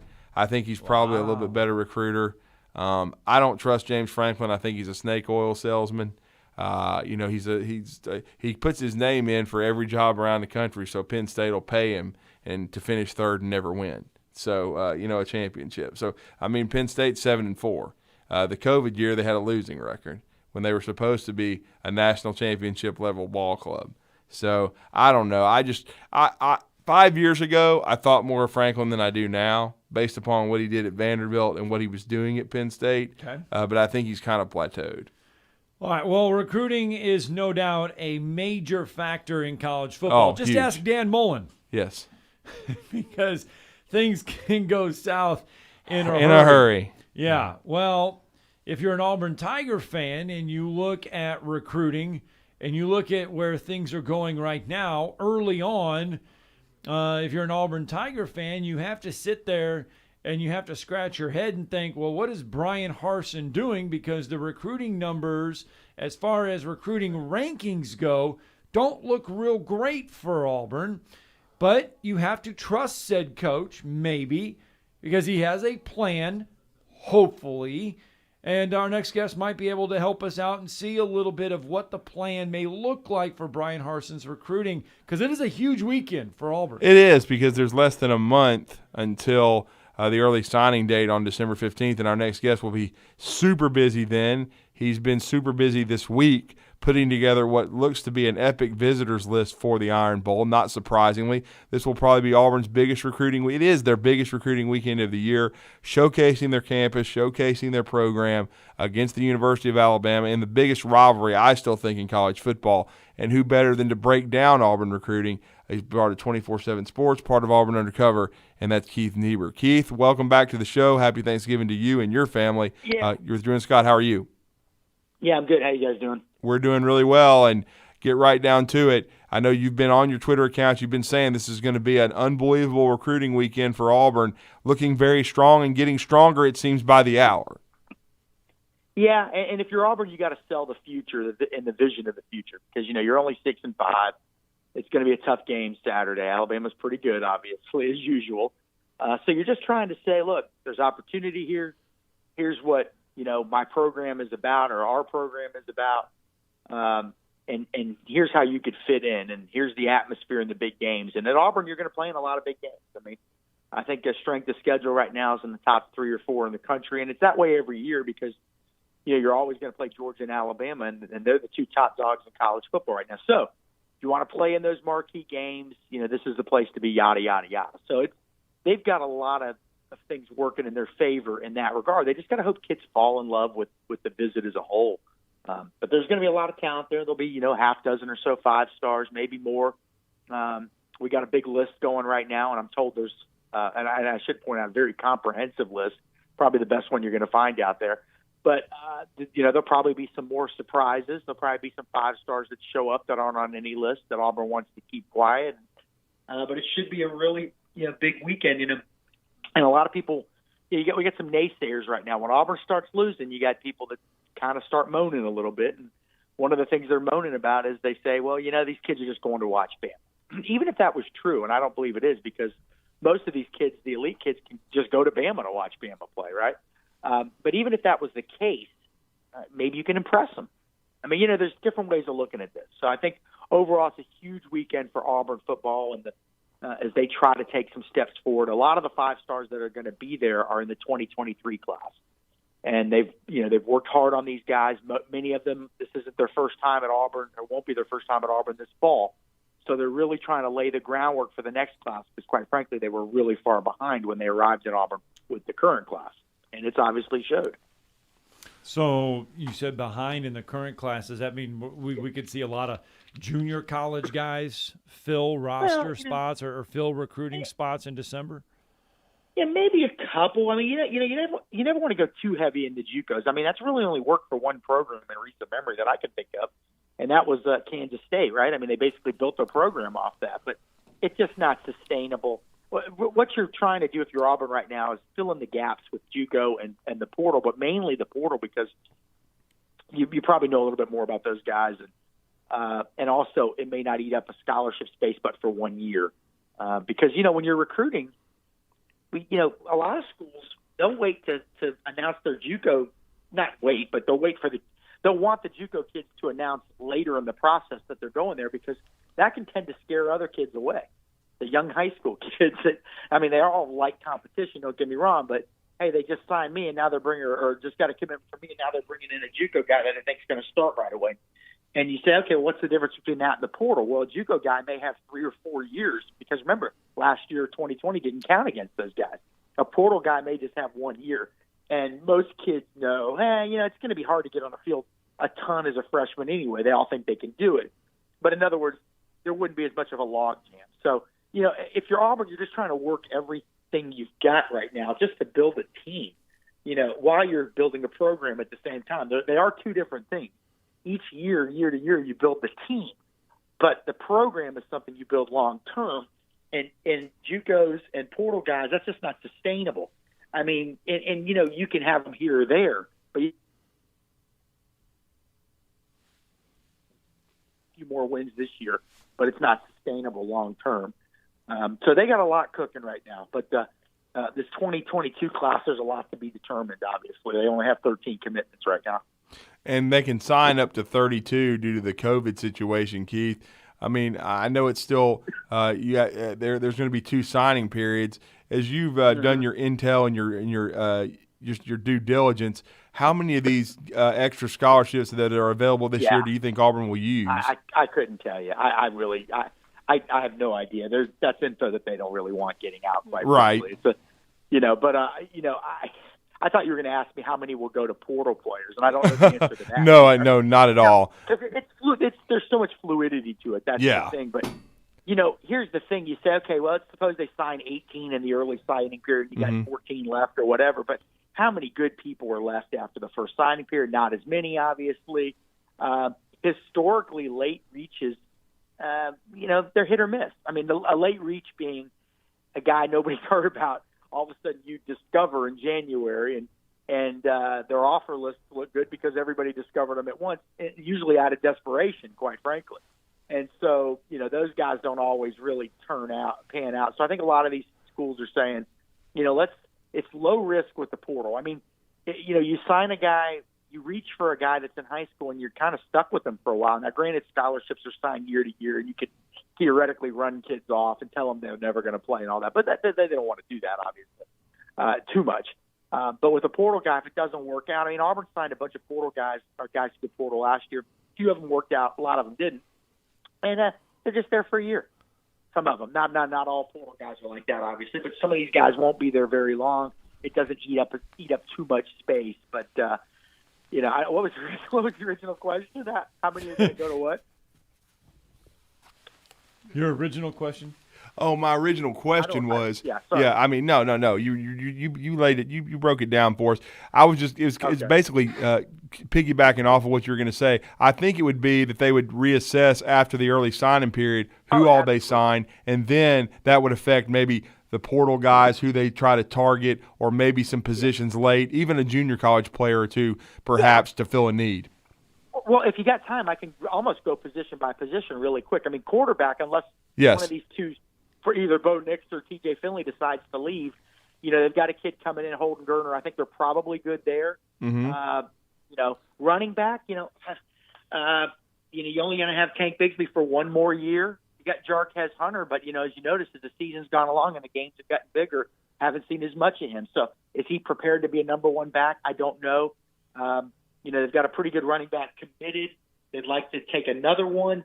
So that could be a position where maybe you bring in a guy for one season. The tight end position, I think they're loaded there. I think you don't bring in a portal guy unless a superstar becomes available and gives you a call and says, that's where I want to be. Receiver, maybe, because that's where I think you will see a portal guy, because they just haven't been satisfied with the receivers as a whole. So there you go. There's an opportunity to bring somebody in that can play. Like look how good Alabama did with that this last cycle in the portal. Offensive line, there's your place right there. Auburn needs to beef up an offensive tackle. They only have a couple offensive linemen committed in this class. They both could play tackle, but they're both probably developmental guys. And, probably aren't year one starters, if we're being quite honest. And so, they're trying to get, between me, you, and the audience, they're trying to get Brodarius Ham to come back. And that it's a possibility. Killen Zaire, who's now starting at left tackle, he'll be back. So they'll be okay there, but that's where you would want to add somebody, I think.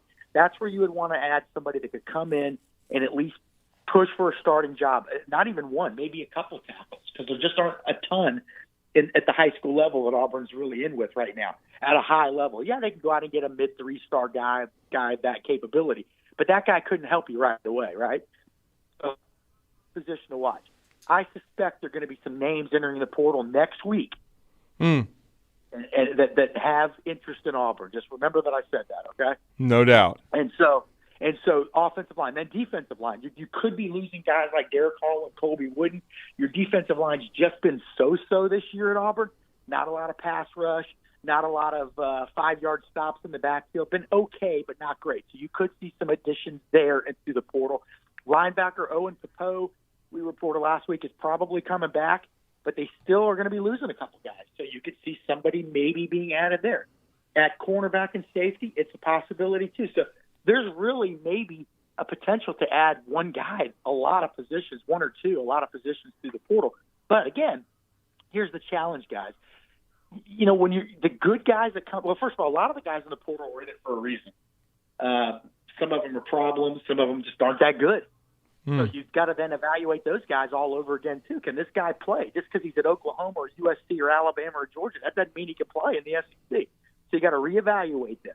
Then the ones that are legit guys, it's just going to be like in high school. It's going to be a feeding frenzy. You're still going to have to beat Alabama, Georgia, Clemson, those the big boys. So it's not like it's a sure thing either. So it's tricky. Now, the one thing that would help you is when a guy goes in the portal, they're often doing it because they're just not playing enough, and they want to get on the field right away. So that would be your selling point if you're Auburn looking at offensive linemen. Let's say, hey, I know you like these schools, but you just left this school. Do you want to play, or do you want a really good shot to start, or do you want an okay shot to start? It's up to you. So I think that's what they'd be banking on at Auburn. Yeah, and I know that you already talked about pieces moving around with Florida's dismissing Dan Mullen. They've made a coaching change. I know Isaiah Bond has already been offered by Auburn yesterday. Alabama has also been heavily pursuing him. Is he going to be one of these guys on the visitors list this weekend? Yeah, he told me yesterday he's very likely going to be at the game. Mm-hmm. That's a tricky one. Like, a bunch of schools offered him yesterday. It's like, guys, unless you've been talking to him, I just don't know. The kid's going to be signing probably in a couple of weeks here. He looks like he's Bama's to beat right now. He really looks like he's Bama's to beat. Unless Florida makes a home run hire and the other commits and the coaching staff there the head coach can convince him, hey, give us another chance, give us another look. Otherwise, he looks like he's Bama bound. But hey, maybe he falls in love at Auburn. And again, we just mentioned receiver's not been a strength for Auburn. He's a talented player, but they just offered him yesterday again, and I don't know. They've been talking to him. I went back through my direct messages on Twitter, and I guess about 6-7 months ago we were communicating, myself and Isaiah Bond, and he said he had some communication with Auburn, and so I don't know. I don't know how well they really know him. Remember, the receivers coach at that time no longer is at Auburn. That's right. So are they starting from scratch? That's what I don't know. Or had they been talking to him for quite a while? That's what we don't know. And my guess is they're going to be a little too far behind here. Yeah, and but wide receiver is just as you mentioned, that's a position they need to load up on. Where do they stand with Darius Clemens right now? Is he a guy they still feel confident on? No, and I think it could still happen, but it doesn't seem likely because he had kind of been waiting for Oregon. They were always in his top 3 and then his top 2, but they were kind of filled up at receiver. And that's why, quite frankly, I had him picked to Auburn because I knew that, and I knew that they weren't going to push. Well, they had a couple guys, Oregon that is. So even though his heart may have been a little bit more with Oregon, Auburn was in a really good spot. He loves Auburn, but and he was tight with the coaches. But then Oregon lost a couple receiver commitments. That opened up some spots, and they really put the foot on the gas. And again, I think that's kind of where he wants to be. So that's going to be a challenge. He's probably going to have a decision very soon. Very interesting. Going to be a big weekend, though, and Keith is going to continue to add guys. He was adding people to the list late last night, and he will continue to do so on Auburn Undercover. Keith, we always appreciate the time and the insight. We know it's a very busy time for you. I hope you have a happy Thanksgiving, and we know we'll be catching up with you soon to talk Auburn recruiting and the reaction from the Iron Bowl. But where can everybody follow your work? Yeah, I mean, just auburnundercover.com. I mean, that's really the place. Always specials and deals and all that stuff. And a lot of the stories are free, too. So, if anybody has a real question, a specific question, they can always just message me on Twitter at Keith247Sports. If I see it, I'll get back to them. Oh, I know you will. Absolutely. Keep up the good work, sir. Thank you for the time. Yeah, man. Thanks, Keith. Thank you, too. Thank you, guys. Yep, see you. All right, let's get our final break in. When we come back here, tomorrow's headlines today. You're listening to Talkin Ball on 97.7 ESPN, The Zone. Tom Luganbill here for Woody Anderson Ford. When I was in the Tennessee Valley, one of the things that impressed me the most was the quality of the people. People like Bobby White and his team at Woody Anderson Ford. And now you can experience the tremendous new service lanes and showroom at Woody Anderson Ford, at Jordan and Sparkman, or just stop by for breakfast or lunch at Henry's Mustang Cafe. And in Madison, visit Woody Anderson of Madison on Hughes Road, just south of 72. Like a great college football tradition, always there, Woody Anderson Ford. This is Wes Neighbors talking to Chris Haygood of Bob Wallace Appliance. Chris, what sets you apart from other appliance dealerships? Wes, these appliances are going into the most used room in your house, your kitchen. The way we have these appliances displayed, it's easy for you to visualize how they'll look in your home. Wes, what sets us apart is the people. They're well trained. In fact, they live and breathe these appliances. And if you need service, you'll really appreciate our parts department. Contact Bob Wallace Appliance at 256-533-2121. Tom Abraham here from my friend Brian Hamaker and his team at North Alabama Mortgage. Look, buying a home is the biggest purchase you will make in your life, and it can be a bit intimidating, so you want people that can help walk you through the mortgage process and get you the best deal possible. That's what North Alabama Mortgage does, and they do it in Alabama, Tennessee, and Florida, from first-time purchases to refis, conventional, VA, FHA, and USDA loans. They have the solution at North Alabama Mortgage. Visit NorthAlabamaMortgage.com to learn more. That's NorthAlabamaMortgage.com. Take your taste buds back in time with a trip to the all-new Bubby's Diner, offering a variety of mouth-watering food from delicious starters to 50-style diner food and meat-and-three meals featuring owner and Huntsville native Chris Bubby Belcher's family's homemade recipes. Open Monday through Saturday for breakfast, lunch, and dinner at 8412 Whitesburg Drive in the former Gibson's Barbecue. Drive-in, drive-through, carry-out, or curbside pickup with delivery coming soon through Grub South. Bubby's Diner, home of the Donut Burger. In 2 years, you can have a career that makes sense for you. Skill up and earn a living working with your hands, or work on the front line of computer information systems and cybersecurity. Get a degree that lets your healing heart take care of people. Help design and manufacture the most advanced cars, machinery, or even aerospace components. In just 2 years, great careers are within your reach at Drake State Community and Technical College. Visit drakestate.edu to apply. You've got to experience Toyotathon at Bill Penny Toyota. They've got the selection with over 700 new Toyotas to choose from. And they've got the extras with Bill Penny perks and a 10-year unlimited warranty. So get on over to Bill Penny Toyota today and experience Toyotathon.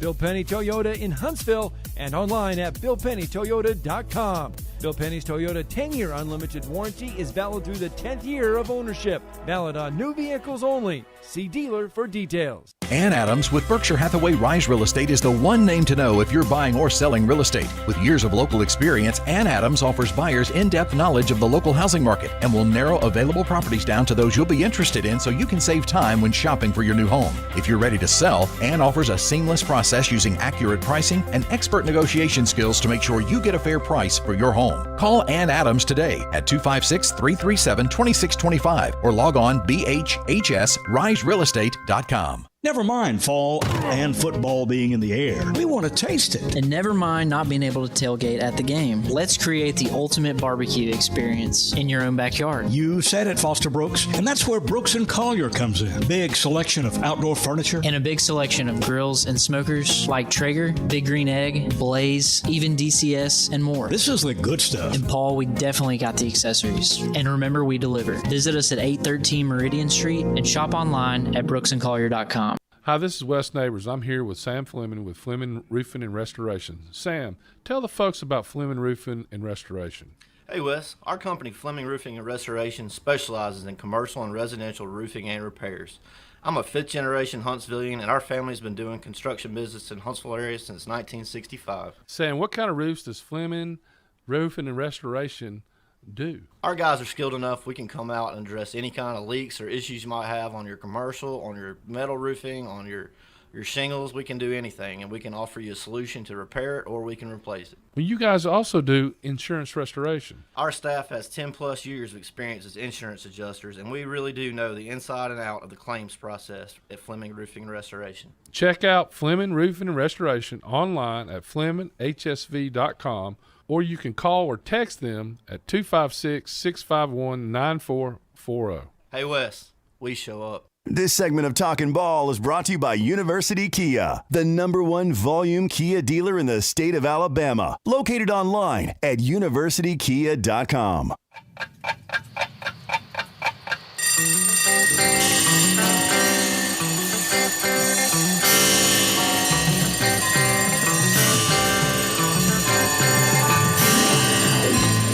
It's time for tomorrow's headlines today with Scott Tyson and Drew DeArmond on 97.7 ESPN The Zone. Line real fast, and according to Football Scoop, Jacksonville State has several names in their mix for their head coaching job. Yes. Now, these are names that Football Scoop has said are in the mix. Major Applewhite. He's the offensive coordinator at South Alabama right now. Mike McIntyre. Former coach at Colorado. Kevin Steele. Shocker. A couple assistants from UAB, but those are the names that they're putting out there for Jacksonville State. They are undergoing an $83 million stadium upgrade. Oh, yeah, they are. They're definitely upgrading their State. stadium and upgrading their facilities for this move, yes. Yep, so that is the news there out of Jacksonville State. All right, let's get out to the Neighbors Wealth Management Hotline. We've got a full bank of phone calls. Jeff from the Borough starts it off. Good morning, Jeff. What's up, Jeff? Hey, guys, I just want to tell you real quick that they named the finalists for Mr. Football in Tennessee last night, and Ty Simpson is one of the finalists in 2A. Of course, they're playing the semifinals. Friday night, they got to go to Decatur. We'll play Decatur. Well, not Decatur, but Riverside on Friday night in the semifinals. And in a couple weeks, they're going to have a ceremony where they name the winners. There's 3 finalists. He's one of them in that class. And I just wanted to let y'all know that because he's going to Alabama next year. And also, I saw where Bavarian Brown's going to decide today what he's going to do. Yeah, you may get some good news there, brother. Well, I don't know about that, but I don't look at recruiting ranks to stars. That don't make no difference. But you got to prove it. Like guys said before, everybody comes out of high school has got clippings. Everybody was great. You got to prove it on the college field. But and also, Drew, are you ready to face Gonzaga tonight? Because they destroyed UCLA. They're the best team in America. Yeah, they were very impressive. 83-63 last night. Yeah. Have a good Thanksgiving, guys. See you. Thank you. All right, let's head out to Brandon on the Neighbors Wealth Management Hotline. Good morning, Brandon. What's up, Brandon? Good morning. I'd like to say rest in peace to Cecil Hurt. When I started listening to radio in Alabama several years ago, I heard Aaron Suttles say something one day, and he said, if you ever hear Cecil Hurt or Rodney Orr speak, he said, about Alabama football, he said, you better listen. I agree. They know what they are talking about. He said they don't talk to hear themselves talk. They don't say stuff to create buzz about themselves. If they say it, it's verified. And I think that's one of the highest honors you can give somebody is to say when they speak, they always speak the truth. So Cecil will be missed. If Brian Harsin quits and walks away from Auburn after 1 year, then I'm good on anything for Christmas. I don't need anything because that'll be the best laugh I've had in the last 20 years. That would be hilarity for me. I know Auburn fans would like it, but that would be funny if it was such a bad job that he just left after a year, if those boosters are that bad. I mean, it would definitely be a step back for Auburn. I mean, when you're having to start over, especially with this huge recruiting weekend coming up, it's like you heard Keith Niebuhr. Regardless of how the game turns out, if you're Brian Harsin you're in the staff, you're selling the future to these guys for Auburn. Well, and to me, I realize, that Sark has got problems down at Texas. Mm-hmm. He had a rough first year, and we all saw that was coming.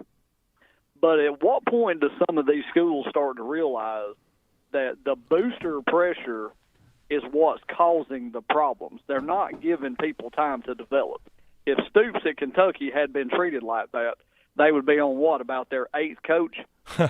Good point. So, yeah, I mean, you have got to give people some time sometime to develop. This 2 and 3 years, and I know people want to blame Nick Saban because everybody's always biting at the king's ankles, but your program cannot sustain turning coaches over and over and over. Tennessee may have struck gold finally because they brought in the right AD, and he brought in a coach that he knew wasn't a big name, but the guy is competent. You don't always have to have a big name. Hire somebody that is competent, that has a long-term plan. I don't mean pay Mel Tucker $95 million to get the hell kicked out of him, but he's a competent coach. If given time, he will do stuff. I just don't believe that he'll ever win a national championship at Michigan State. All right, Brandon. Well, thank you, Brandon. Happy Thanksgiving, man. Get one more in. Thank you. All right. Short time left. Let's get out. Be Rich with us real fast. What's up, Be Rich?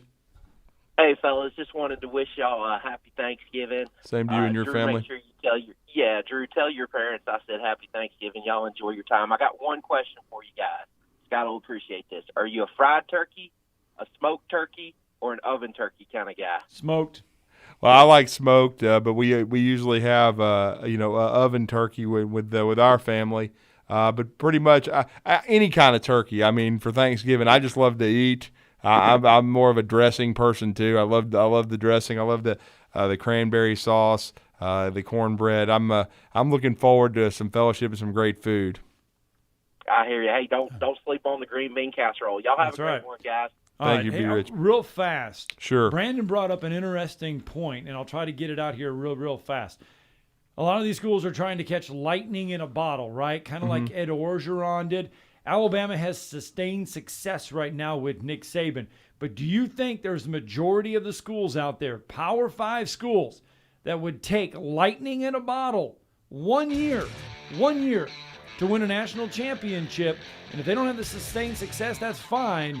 They'll be happy with just that 1 year, that lightning in a bottle, if they keep rotating coaches in search of for that one lightning in a bottle season. Probably so, because there's only one Nick Saban, and you can't find that kind of sustained success. Nobody else has been able to really do it. Even Urban Meyer, it ended up imploding on him. But we thank Keith Niebuhr. We thank John Schulman. We certainly thank Bob Gotze. Good luck to the Mustangs. But once again, rest in peace, Cecil Hurt. Yep. Your kind will never be seen again. And a Huntsville native, and we're going to miss him so much. All right, guys, happy Thanksgiving. Enjoy the time. Coach Schulman said it right. Turn off the phones, put them away, enjoy Thanksgiving. UAH basketball tonight. We'll see you back here on Monday.